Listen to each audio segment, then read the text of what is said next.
Good afternoon, everyone. How are y'all feeling today? Are y'all enjoying this summit? I know I am. I'm excited to meet more people with HS in a shame-free, educational, positive, and colorful environment. My name is Dr. Janelle. Just got married, sorry. I keep saying Howell, but my name is Frederick now. If you're online, you may know me as Vagina Rehab Doctor. And I am a pelvic floor physical therapist who specializes in sexual pain and vaginismus. Has anyone here ever heard of vaginismus? Okay, a few people. So vaginismus is a pelvic floor condition that can make all types of vaginal insertion impossible. So my team, we work with a lot of women and vagina CEOs in relationships who are not able to have penetrative sex. So you can imagine the impact of that on someone's mental health, their relationship, even their desire to have kids. But today we're going to talk about HS. I have HS and I didn't even know I had it when I was dating my now husband. And so we're going to talk about how you navigate intimacy while dealing with, let's say the whole thing, hidradenitis suppurativa. So you guys ready to go? Awesome. So I've already introduced you to myself a little bit. I'm actually from Alabama, lived in Chicago for about 5 years, recently convinced my husband to move to Alabama. So he went from the foodie land of Chicago to a small city called Huntsville, Alabama. So that's where we live now. I'm actually a preacher as well. I love going to different churches and religious communities, talking to communities about faith and just living a Christian lifestyle fueled by their love for God. I own a telehealth clinic, meaning all of the work we do with our patients is completely remotely. And I have 2 other pelvic floor physical therapists that work alongside with me. So the 3 of us, we're just all over. One of our therapists is in LA, I'm in Alabama, and the other therapist is in Dallas. And so you know me, as I already mentioned, as Vagina Rehab Doctor online, but my name is Janelle. I also have polycystic ovarian syndrome. And so I am all in the pelvic health arena along with the HS. So I want to ask you all, what is intimacy to you? What is intimacy? I can hear you no matter what row you're on, so y'all can just speak. What does intimacy mean to you? Nobody?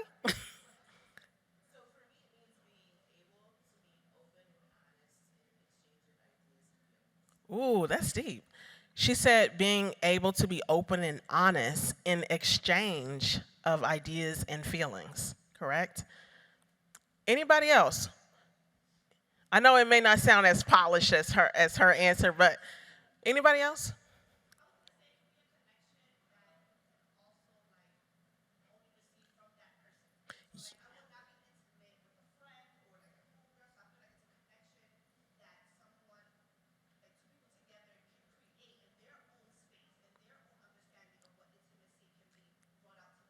I love that. She talked about a connection between 2 people that is defined by that particular relationship. So they get to determine what intimacy is for them and creating their own type of intimacy. Thank you for sharing. Oh, we're both in lavender. So you all, I want y'all to continue thinking about that as we continue on.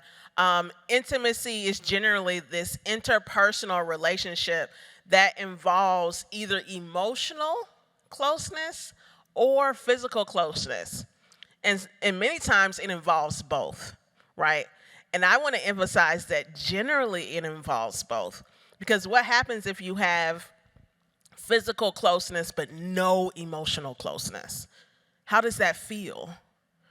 Right? What happens if you have emotional closeness, but your partner's like, don't touch me, keep your hands off me, leave me alone, right? So both of them can frequently go together, even if it is a familial relationship. There may be hugging or hand holding or cuddling. I don't know if we cuddle with our friends, but generally there is some level of both. So I want us to also discuss what could be the potential barriers to intimacy when you are living with HS. Or what could be something that could block intimacy from deepening when you're struggling with HS? Pain, absolutely. Anyone else?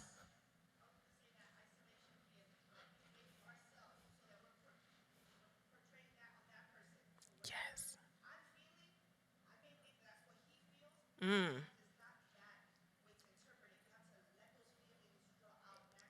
I love that.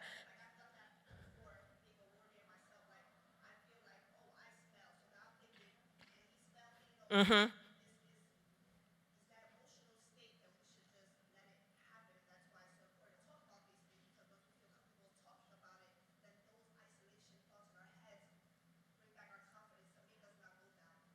Yes, yes. I hear a lot of what she's saying as projection. So with HS, you may experience some level of insecurity. Maybe you feel like I look unattractive or I look ugly or I stink. And your partner ain't even thinking about that. They're just happy to be there. They're happy to be in there. They're happy to do all of it, right? And sometimes I'm not saying that you can't have a partner that is critical, but many times, we have those insecurities. Any other potential blockages that you're thinking of when it comes to intimacy? Mental blocks. Any examples? What type of mental blocks?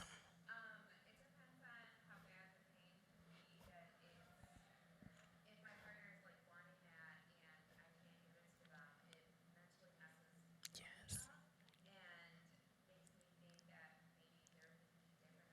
Yes.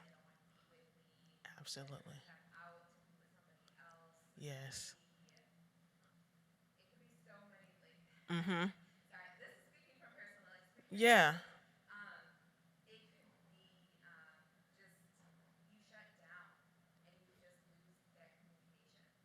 Thank you. Thank you for your vulnerability. That was intimate, right? Sharing in all of what we're sharing. So essentially, the mental block of worrying if you're enough, right? Worrying about if your partner really wants to be there. It could be so many different insecurities that pop up. And so I think it's important for us to verbalize the potential blockages first within ourselves, whether it's writing it down. Okay, if I want to be intimate with someone, what are the potential barriers or challenges that I will have to navigate? Get clear on what those things are. And then when you're ready, you may want to talk about some of those challenges with your partner. I wouldn't suggest bringing up all of the challenges at once, right? But talking to your partner about what some of those things are. And we'll talk more about this as we go further. And so we've already spoken to many of these. I wrote some of these down. Body insecurities. Does anyone here deal with body insecurities? Partly due to HS, right? Because y'all, we got body insecurities from society. Then we found out we got HS. So we have multiple layers of body insecurities. There is also the possibility of having a history of a partner not being kind with your condition of HS. There could be a past history of someone criticizing or judging or shaming your body or joking on you. And so you may carry some of those sensitivities into that next relationship. Anybody here ever dealt with a fear of rejection or displeasure from your partner? Anybody ever wondered, like, they do not want to see my HS scars. They are not going to want to, right? So there are so many different things, right? And then this one here, anxiety for sure, if you're worried about pain. Anybody ever clenched or like flinched because you think they're going to touch somewhere that hurts? And so you're like, during sex, when you're supposed to be relaxed and into pleasure. So that's a big one. And then also, I wanted to talk on this one, lack of mindfulness during intimacy because you're worried about something, right? So there are so many different potential barriers that can come up. And I want you to feel validated in knowing that these things are real. You're not crazy because you're worried. You're not crazy because you're anxious or insecure. These are real things that not all people have to navigate. And so, yes, we all have our struggles, but not everyone has this struggle. So I want you to feel validated in knowing that, yeah, it does take effort to figure out how to navigate these things. All right, but let's talk about the positives. So have you ever thought that HS could actually bring you closer to your partner? Have you ever thought that HS could actually be a window into deeper intimacy? Y'all are like, hell no. Everyone's quiet, like, So we're going to talk about that now. Does HS give you an opportunity to be vulnerable? Okay, can anyone speak to that? How did you having HS give you an opportunity to be truly vulnerable with your partner? You in the black right here? Yes, yes.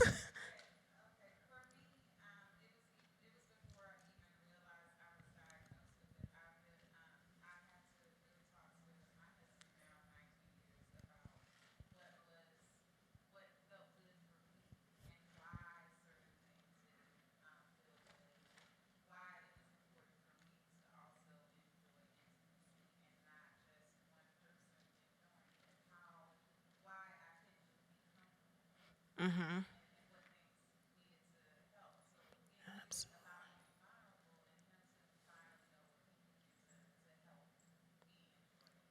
Absolutely. And when you had, so what she said was it gave her an opportunity to get real with her husband about what was comfortable, what wasn't comfortable, what felt good, what did not feel good.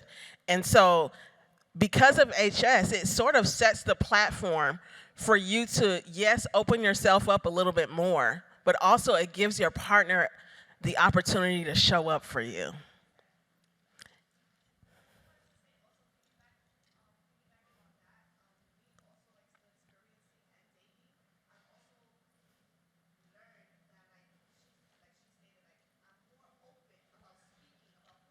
Mm. Yes. Yes.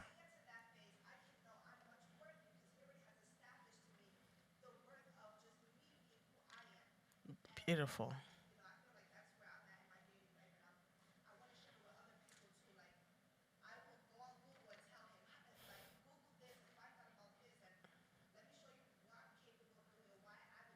Mm-hmm. Yes.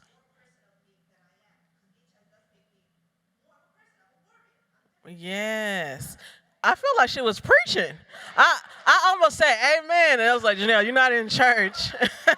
That's beautiful because it allows you to show up for yourself and then give your partner the opportunity to let you know whether they want to look past that. It's honestly not looking past it. They're looking into it. They're learning about HS, but they're not letting that stop them from loving you. And that's the opportunity, right? You give yourself that opportunity for your partner to show up in that way, okay? The other thing that HS can do positively is it can allow your partner to validate your true concerns. So I know for me, when I'm having like an HS flare, what really helps me is covering, like, for me, I get like the bumps almost. They look like bumps. And sometimes they pop, sometimes they don't. But when they pop, oh child, that pain is crazy. And it's funny, you know how they say you never know what someone is going through? Sometimes I walk around like, if they only knew the pain that I'm having right now as I'm walking. But what really helps me to feel a little bit more calm is just covering the wound with a bandage. And so Nothing would be sweeter than my partner coming home with a big old basket of Band-Aids. Right? Because they're showing me that they know that I'm concerned about something. That feels good for me. So HS gives you that capacity to create a platform for y'all to show each other that you care. The other thing is that you actually have an opportunity to share more of your health journey, right? So sometimes we have health conditions that don't necessarily impact your partner very much or may not show up too much with intimacy. But when you're going through a health condition that impacts intimacy, physical closeness, sex, pleasure, then it creates an opportunity for you and your partner to hold hands and walk this health journey together, which is an intimate and beautiful thing. Another thing that is positive in terms of how HS can deepen intimacy is it can allow you to have an accountability partner. What happens when you're left to your own devices, y'all?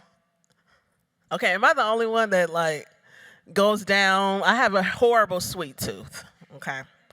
So if I just go down that sweet tooth rabbit hole, I can predict an HS flare is coming.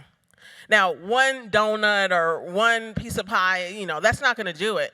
But if I let myself go there for a week or more, I know that something is coming. But now that I've told my partner, hey, I think there's a relationship between my blood sugar and my HS, now they can support me and encourage me to get that apple instead of the apple pie, right? The apple and the peanut butter instead of the apple pie. So now you even have someone that can come in your corner and say, honey, I think you should do this instead. Because we now have shared our goals with our partner. So I want us to know that, yes, HS is difficult and it is challenging and it creates barriers that not everyone has. But also, it creates an opportunity for us to show ourselves on a deeper level that we may not have had that opportunity without HS. All right, so let's talk about self-worth. How many of you have ever struggled with believing that you are worthy with or without your medical conditions? Yeah. And this is so important. And I love talking about self-worth, especially for women, but also for men. And my question to you all is, what is the difference between self-worth and confidence? Because I think as a society, we typically mix them up. I feel like maybe the difference, at least in my brain, is be more vocal and public about it. Like confidence is being able to expose it externally. Okay. Self-worth is sometimes more internal. Okay. She said confidence is more external or exposing it publicly, and self-worth is more internal. I love that. Thank you for sharing.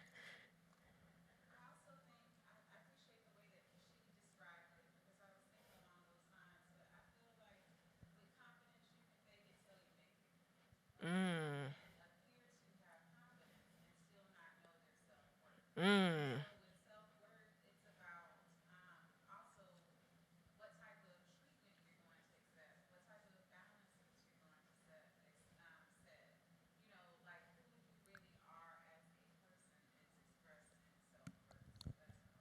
Thank you so much. She said that self-worth is about who you are as a person, towards the end of her comments. Anyone else?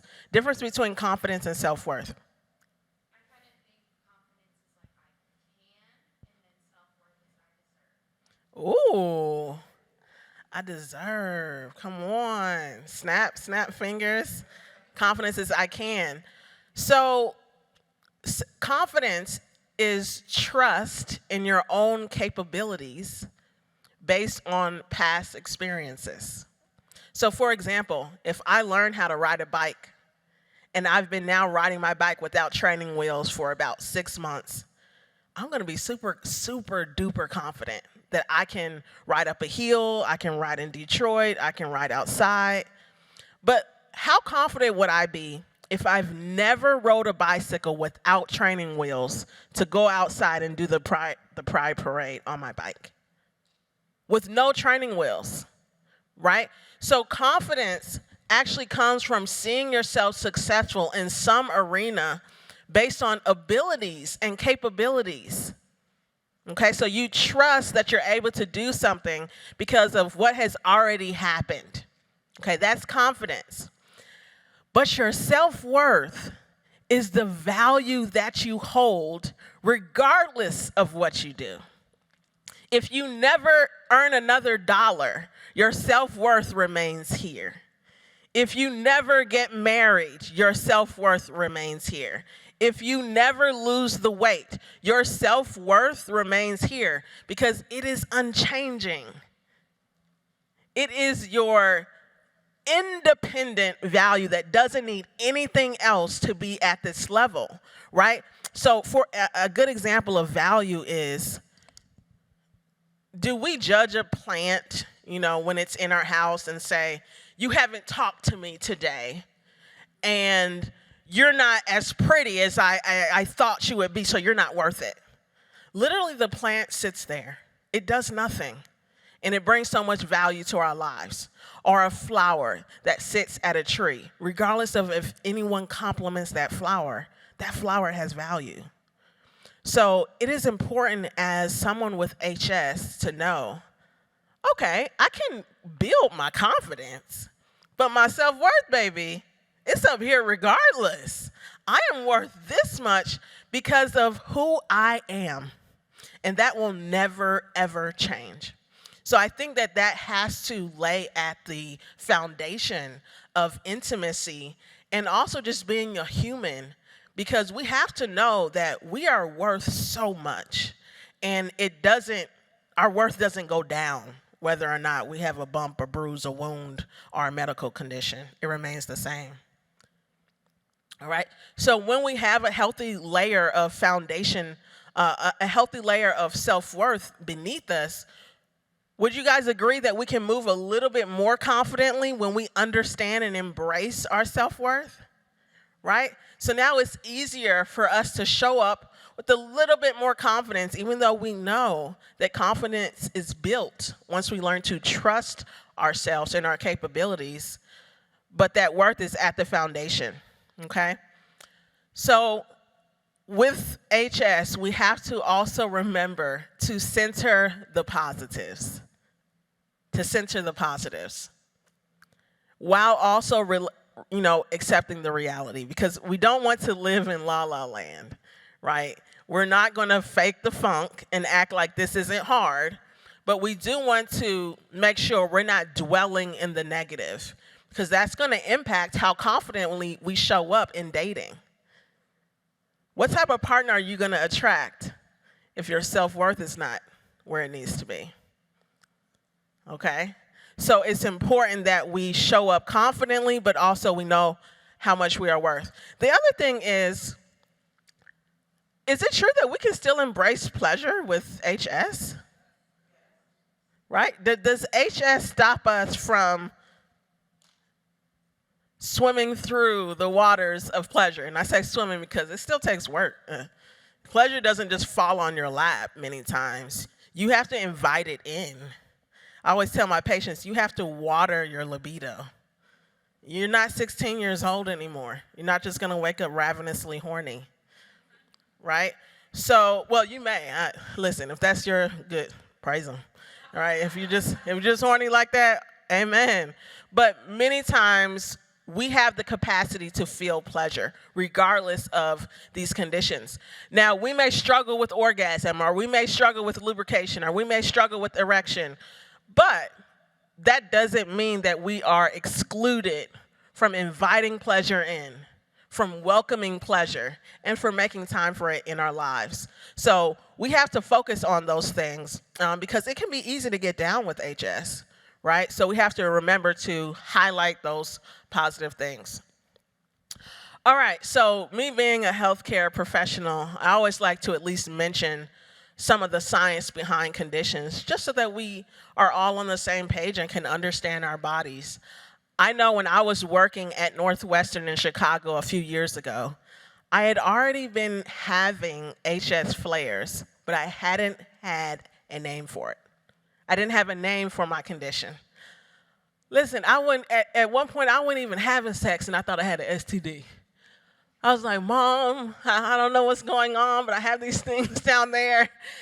It was just so many, it was a lot of confusion, but I remember being at work one day, and I was at the hospital, and they had a workshop for women with PCOS. And I was like, oh, I have PCOS. So as I was listening to that presentation, the presenter mentioned that women with PCOS and those with PCOS have a higher chance of experiencing hidradenitis suppurativa. And I'm like, what is that? Once they started explaining what hidradenitis suppurativa was, I said in my mind, oh my gosh, that's me. I then went to a vulvar dermatologist. Have you guys ever heard of one? A dermatologist specifically for the vulva. And I got finally diagnosed with HS about 4 years ago. And it was at that point that, of course, I did a deep dive on Google. Anybody ever been there? Just Googling your symptoms and diagnosing yourself. And so, of course, I started reading up about it, and then I eventually learned this is a systemic inflammatory condition. So what that means is while we may have a wound that pops up here or here or here, the inflammation is happening systemically throughout the whole body. But the wounds or the flare-ups generally happen in places where there are more sweat glands, generally. And so the state of my immune system and inflammation has a big impact on my HS. And I felt like the sky was opening. And I understood more about what was happening to me. I also learned that sugar is an inflammatory chemical, or an inflammatory nutrient. Sugar is a nutrient. And I'm talking about processed sugar. So I'm not talking about mangoes or apples or those things. But processed sugar is an inflammatory nutrient that can trigger inflammation, swelling, and flare-ups with HS. And I was like, oh my gosh. So I have PCOS, which, if you guys don't know, it can create difficulty with getting pregnant, missing periods. So if you go longer than about 40 days without a period, that could potentially be what's going on. And also higher male hormone levels. So higher testosterone levels. Before I came here, I got rid of the hair on here. I was like, right? So higher testosterone levels, difficulty ovulating, getting pregnant, and insulin resistance lays at the foundation for PCOS.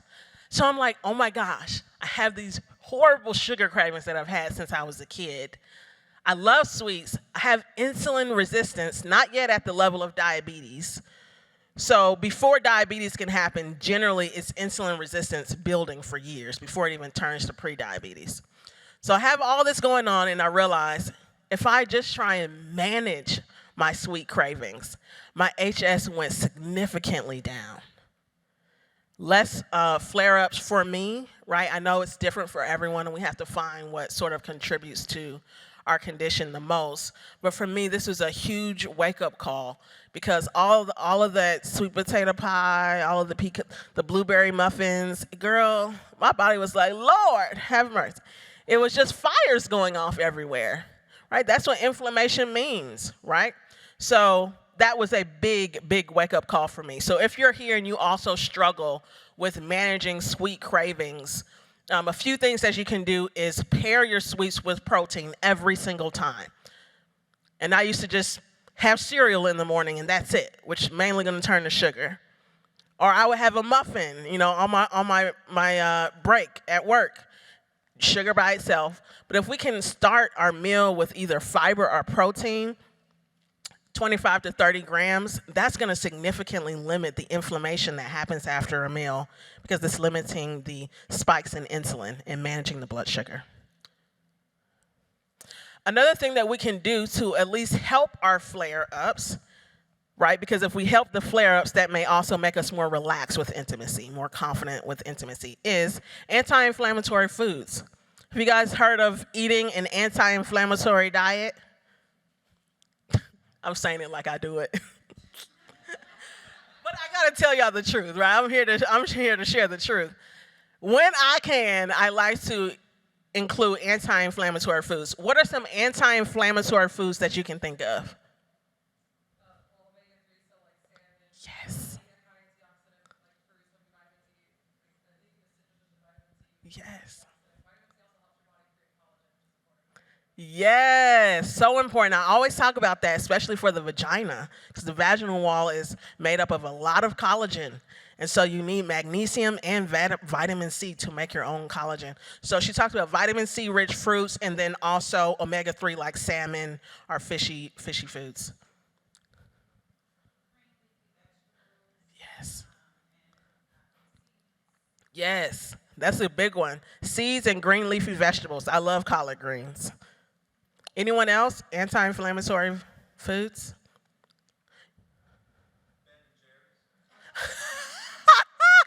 I love it. I love it. Well, hey, it may lead to a dopamine spike. You may feel really good, and maybe that could lead to some decreased inflammation.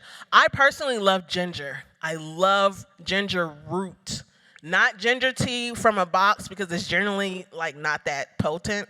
But if you get the root from the store and make your own tea, I can feel the difference in my body, especially with my hormones and my sex drive when I prioritize ginger.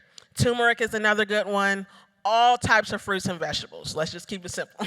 Fruits, vegetables, seeds, as someone was saying. Berries are also a good one. Like blueberries have a lot of antioxidants in them. All right? So that can support your HS journey and may even potentially lower your chances of having a flare-up. All right, and we can't forget about our medical checkups, right?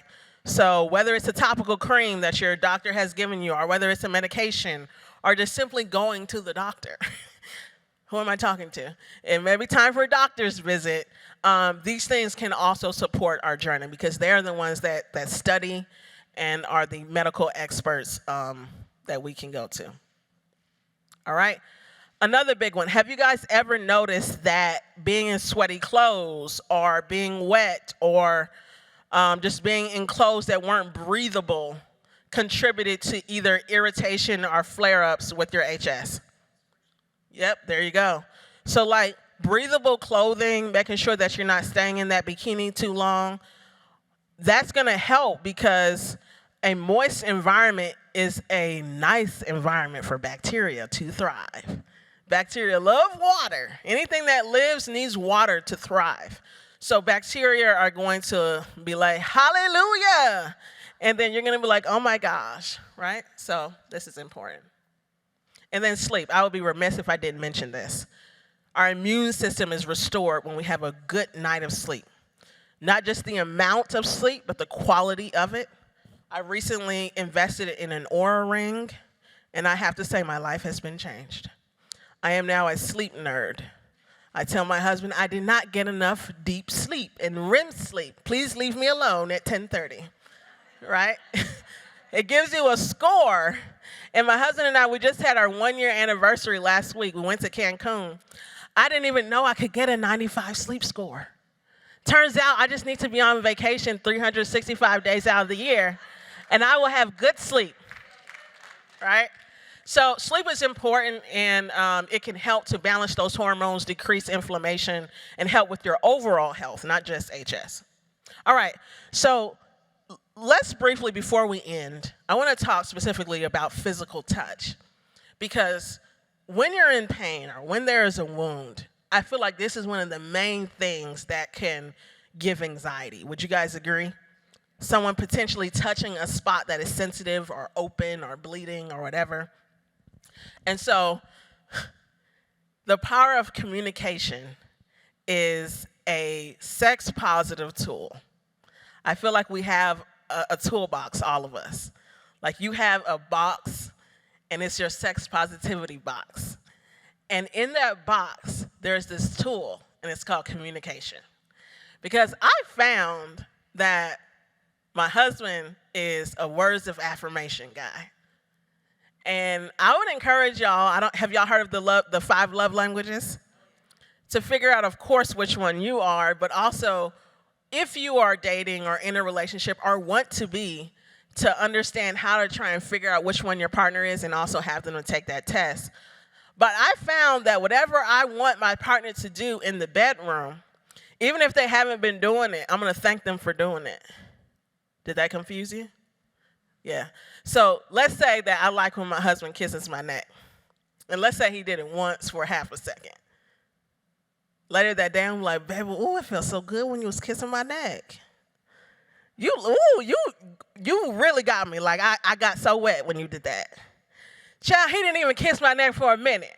But because he is words of affirmation, I've communicated 2 things. I've communicated what I want, and also I've encouraged them to do it more because of something called positive reinforcement. And I'm not saying you have to do that, but that's just an example of communication.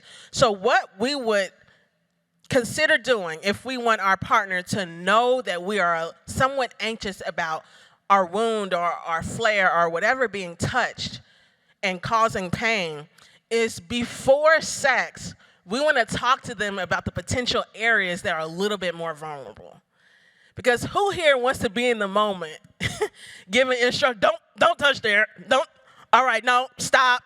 All right, wait, let me check to make sure. Right? The mood could be gone. Right? So doing some things before sex, even if you don't know when sex is going to happen, communicating that is going to give your partner the heads up. Anyone like having a heads up when things are coming ahead of time? Right? So it will give your partner a heads up of what to be cognizant of and aware of. And then what I would suggest, and you guys can tell me if you guys agree or not, is just a gentle reminder during foreplay. Because they may not have HS, so it's not like it's going to be top of mind for them all day long. But if there is a gentle reminder, then there is that communication there that has let them know, whether it's, hey, I need to make sure that the Band-Aid is there, or I need you to avoid this area completely, or I need you to be extremely gentle in this area. Whatever it is, take time for that communication because it is one of the most powerful tools in your sex positivity toolbox. All right, so we also have been talking about anxiety, right? The anxiety of something hurting or making something worse or even expecting pain. And I know for me, I mentioned that using Band-Aids can help me to relax more. But I want to ask you guys, what's something that you actually do for your HS that can help you to relax a little bit more during intimacy and sort of soothe that anxiety?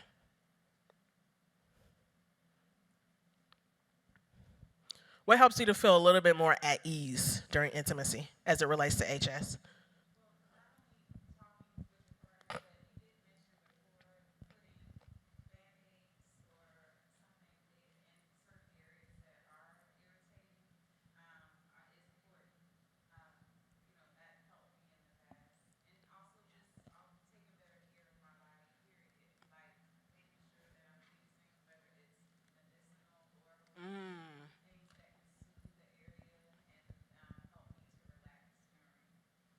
That's good. She was talking about just using things that soothe the actual wound or the actual flare up. Right here.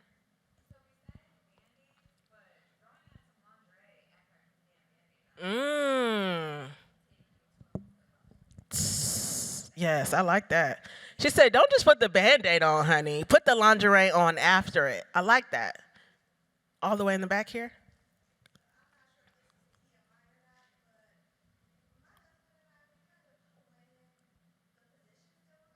Oh,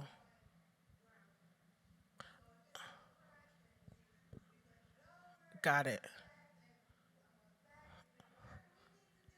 Got it. I really love that. She said that they actually plan the positions. It's one thing to plan sex, right? Because I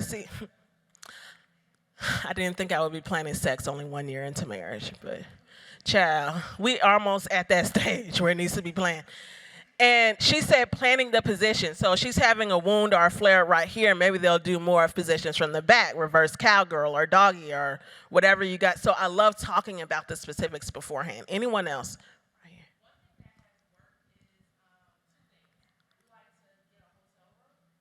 here. Ooh.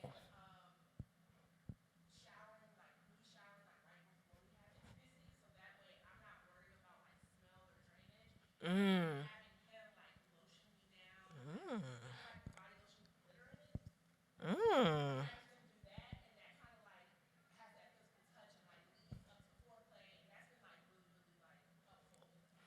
See, I didn't know I was gonna get the tea from y'all. Hi, where's my notebook? Because I'm not trying to forget this. Sis said to shower beforehand, which can help limit like smell that could be coming from drainage if there's any leakage with the wound or something. And then also rubbing their body down, which could lead to more intimacy because that physical touch is helping to release the oxytocin and the dopamine and all of that. So that's great. Is there anyone else before we move forward?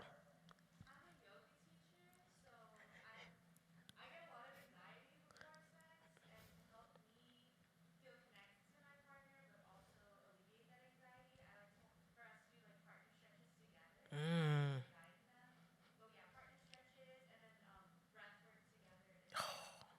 You're talking my language now, girl.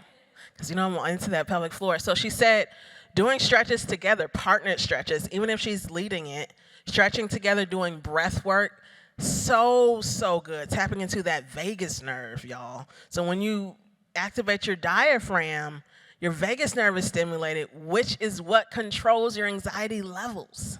So thank you for sharing that. I love that jean jacket, by the way. It's so cute. All right, we're gonna keep moving because I'm running out of time here. All right, so this is just a random question I have for y'all. Let's say that you're dating. You're not yet at that point where you're like, this is my ride or die. We're gonna die together. We're gonna get married, right? Should you reveal your scars or your wounds, the physical manifestation of HS, to your partner before being intimate, or should you let them discover it on their own? Do do do do do do do. Okay.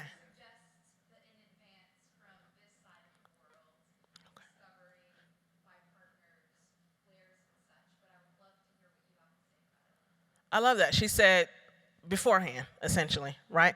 Why do you say that? Mm-hmm.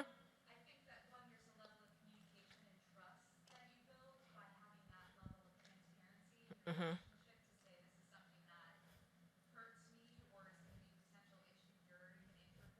Mm-hmm.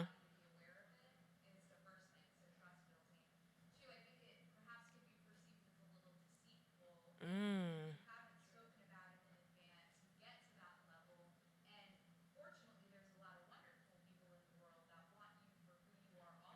Yeah.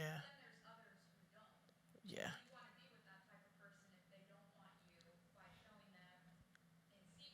Yeah.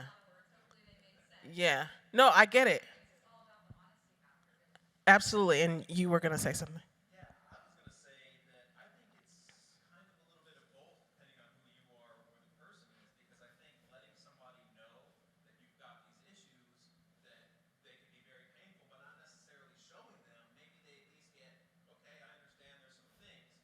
Mm.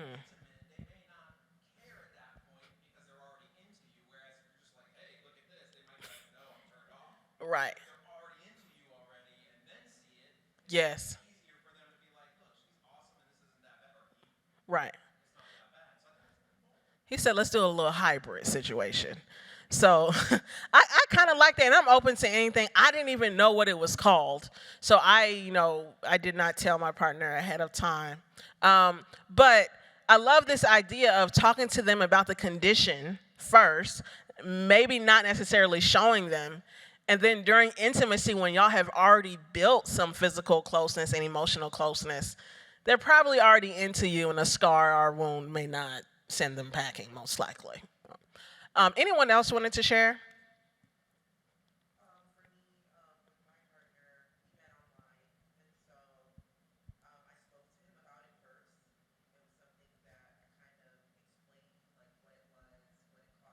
Yeah. Yes.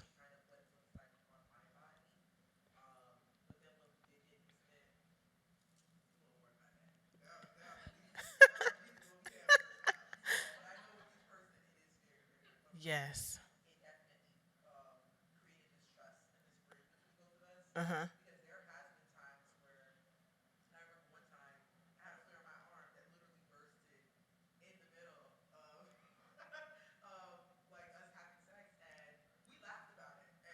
Yeah.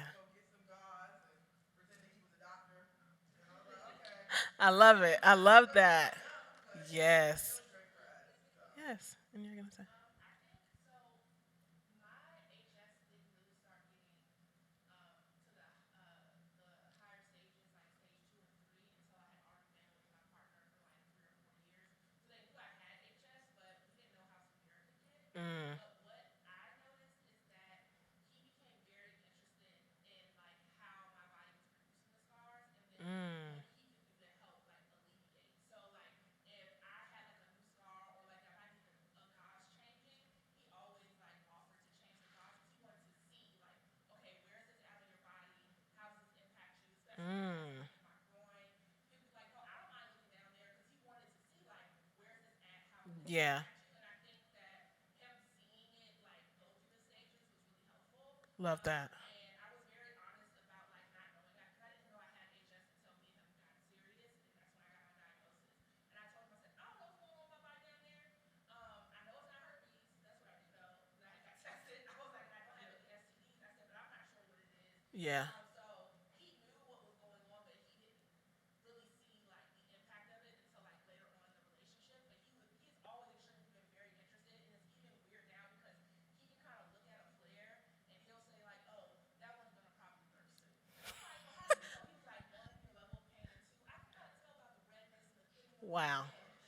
You should use the magic killer. I said, so are you a dermatologist, or so it's been helpful, like just being transparent about it and letting him like explore the body and be his own Yeah. process. Isn't it interesting how sometimes men can just be medical doctors all of a sudden? But when they sick, they act like they're not. All of this is good, and I would just say, even from the front, it feels good hearing so many of us talk about HS in an open way. So I really hope that this conversation has been therapeutic for you all. So that is essentially, what we've already discussed, like choosing to reveal your HS story, whether it's the visual part of how HS is impacting you or the emotional intimacy. Just considering when is the right time for you to share, and also based on your partner. You might be like, my partner sucks. I ain't telling them nothing. I'm actually about to dump them next week. So it depends. And so we have to have that discernment of when and who to share things with. Lastly, before we end, some of you have already got into this. Listen, y'all are teaching the presentation for me, so thank you for helping me out. It's just remembering to enhance our intimacy and our satisfaction. I think that's so important, because if the satisfaction overrides the insecurities, that's probably what's going to drive you to continually invite intimacy into your life. So whatever those things are, whether it's the communication, the managing of the HS itself, or inviting more pleasure in with the lingerie or the sex toys or whatever it is, I want you to know that pleasure is your birthright and your body is home, right? So you deserve to feel good in the body that you live in. So let's remember that we have deep access and great potential for pleasure despite our HS, and we are warriors, as someone said. We are warriors, and so pleasure is part of our lives here. So that's me. Thank you guys so much for listening. If you want to stay connected, this is my information here. Again, I tend to focus more on sexual pain, like internally through the vagina or vaginismus, but you can find me on Instagram at Vagina Rehab Doctor, and also my podcast, the Vagina Rehab Doctor podcast. Thank you all so much for being here. Bye-bye.